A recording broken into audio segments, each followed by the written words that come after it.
Incredible country music singer, songwriter, actress, and the granddaughter of the one and only Loretta Lynn.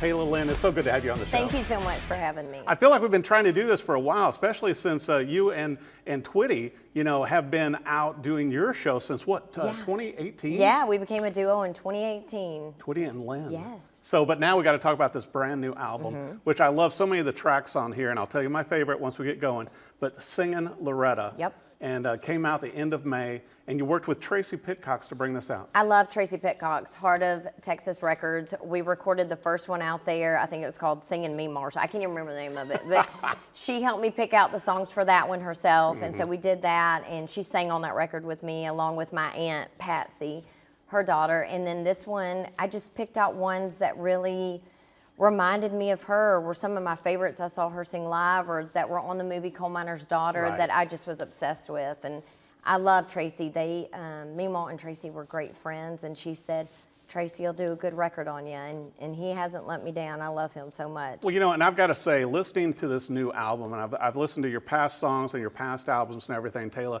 but it seems like you're really hitting your own vocal stride now with this album. With your voice, it's really making it your own, which I think your grandmother would want also. I was going to bring up the incredible time on the Opry back in mid-May to where, you and a few of your close personal friends and relatives celebrated Loretta Lynn. What did that feel like? It was such an amazing night. We were there with Rhonda Vincent, who I know you know, and Ashley McBride, Martina McBride, my Aunt Crystal Gale, of course, who actually introduced me that night, which was a surprise, and it just felt amazing. And then I got to introduce her. Right. So that was like a big deal to kind of help host the night.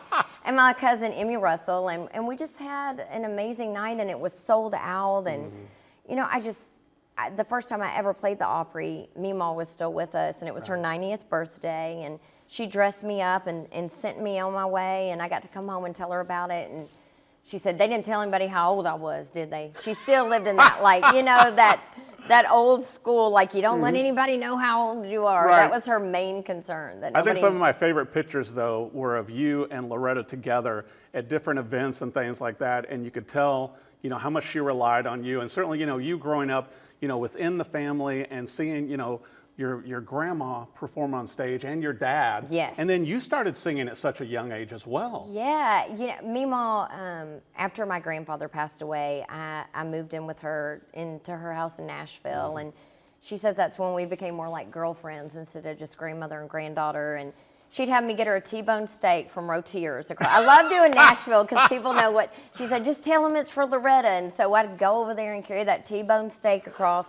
She lived across the street behind Applebee's at the time. It was Applebee's. And, we just played dress up, and that might have been the only time she relied on me because I was funny back then. But, she has been so gracious with her stage and her time and her music, and she taught me how to sing her songs. And I just, everything is because of her. I get to do so much. Well, and also, though, bringing your own voice to it. As we were talking before we came in studio, with Twitty and Lynn that you launched out in 2018.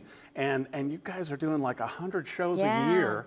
Yeah, I think playing it's all over the world. When you sing those songs all the time, they you got to make them your own because you're singing them so much. And I love Trey. That's Conway's grandson. And we're going all over the country. We just got back from Zurich, and we're doing this cruise down to Mexico in November. And we're just going everywhere. And people love to hear those songs. They do. And, it's cool to see them come back with their kids or grandkids. So now we've got young kids in the audience that we get to sing this music to, and then they go look it up, or they like us enough to come back, so that feels pretty good. Well, and I think also you're both legitimate. You're both talented artists, but you're able to bring your own voice to this, making your entire family proud and doing this. And it had to be hard picking out these songs because, like we were talking about, Titanic.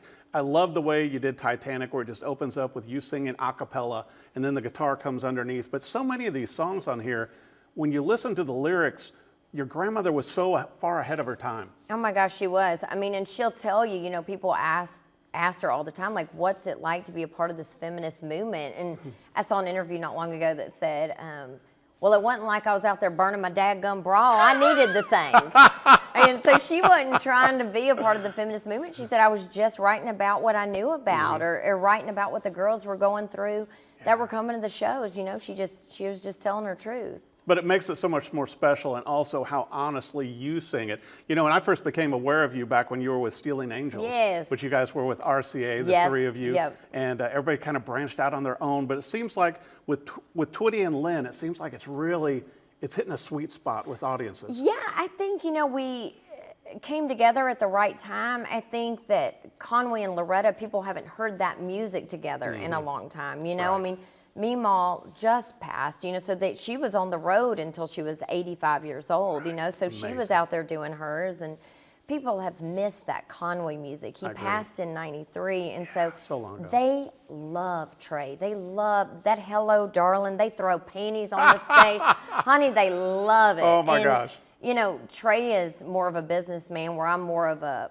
person of the fans. You know, I'm Yeah. out there with the people. So it's that yin and yang, I think, that helps the business part of it. Well, go speaking of along. which, I got to bring up also to where you and I first met back in 2018 with the release of the movie. Yeah, the least of these. Yeah, which I thought was an incredible movie. And so, That was are you such a going to good are you story. going to work in some more acting in your spare time? I hope so. Mark Nicolosi needs to do another movie, another Christian film. It was about Christmas and Christ, and you know, I love the Lord, and so I love doing that movie. But I mean, so you much. had, you know, Dwayne Allen, you had Yes. Deborah Allen, Yes. you know, you, the Flat River Band, so many artists involved in this movie. It was so incredible. much fun. And it was out at Let's just move Fontanelle. on. It was at the Fontanelle where they had the Yeah. party where everybody came out, and because I remember the great cookies. were they good cookies? They were good cookies. I Oh don't know my who brought gosh! the cookies. Well, I remember it was 3 a.m. and we were still pretending like it was 7 p.m. and I had a newborn, like Right. rocking and Yeah, it's like, nursing. I gotta go home. Yeah, they didn't let me. No. We stayed till the. Well, the I know very- there's going to be more music videos coming out and everything for the Yes, album. Trey is going to film. We're going to do Trey Twitty, Conway's grandson. Mm-hmm. For those, just say it again. He's going to film. The Titanic was a song that my great grandmother sang to the kids, Yes. and then my grandmother sang it to her kids out into Washington State, and so I would hear it on that vinyl record of Coal Miner's Daughter, Sissy Spacek singing it. Wow.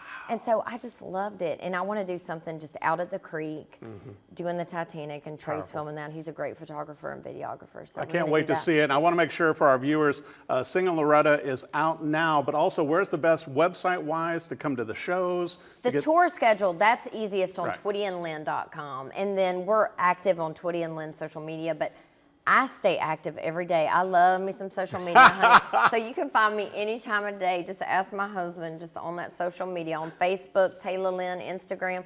I'm working on TikTok, but that's a young person's game, I know, it's babe. hard. I haven't It's a young mastered that. person's game. My daughter's good at it. Oh, my little cousins, I mean, they're 21 and whatever. They're so great at it. I can't get it. I don't understand what they're doing. They get those cowboy hat gifts and stuff and the roses. As long as you keep doing hit records like Singin Loretta, I mean, what else do you need? It's like platinum almost. I'm telling I you. mean, Well, it I'll tell you just what, came out. add the entire album to your playlist, however you consume music. It's available on CD.